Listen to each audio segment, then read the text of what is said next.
उजरा बगुल बिन, उजरा बगुल बिन हे पिपरा न शोभे।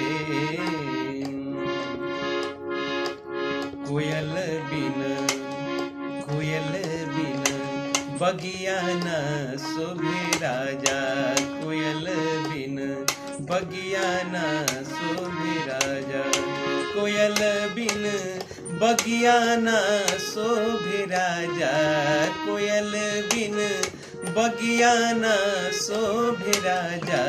कोयल बिन बगिया न शोभे राजा। कोयल बिन बगिया न शोभे राजा।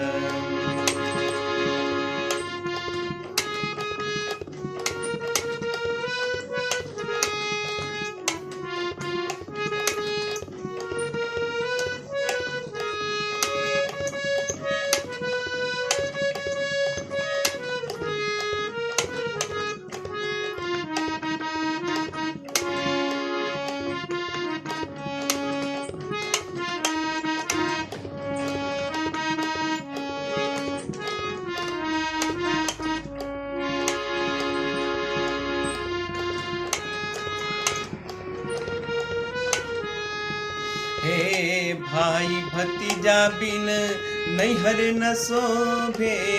भाई भतीजा बिन नैहर न शोभे। भाई भतीजा बिन, भाई भतीजा बिन नैहर न शोभे। देवर बिन, हे देवर बिन अंगना न शोभे राजा। देवर बिन अंगना न शोभे राजा।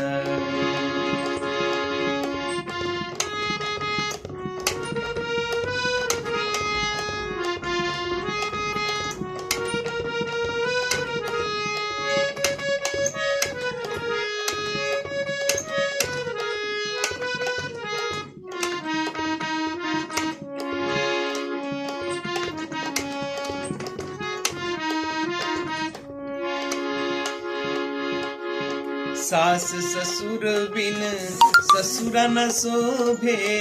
सास ससुर बिन ससुर न शोभे। सास ससुर बिन, सास ससुर बिन ससुरा न शोभे। पिया रे बिन, हे सैया रे बिन सेजिया न शोभे राजा। सैया रे बिन सेजिया न शोभे राजा। सैया रे बिन सेजिया न शोभे राजा। सैया रे बिन सेजिया न शोभे राजा। कोयल बिन बगिया न शोभे राजा। कोयल बिन बगिया न शोभे राजा। लाल सिंदूर बिन मंगिया न शोभे। लाल सिंदूर बिन मंगिया न शोभे। लाल सिंदूर बिन, लाल सिंदूर बिन मंगिया न शोभे। बालक बिन, हे बालक बिन गोदिया न शोभे राजा।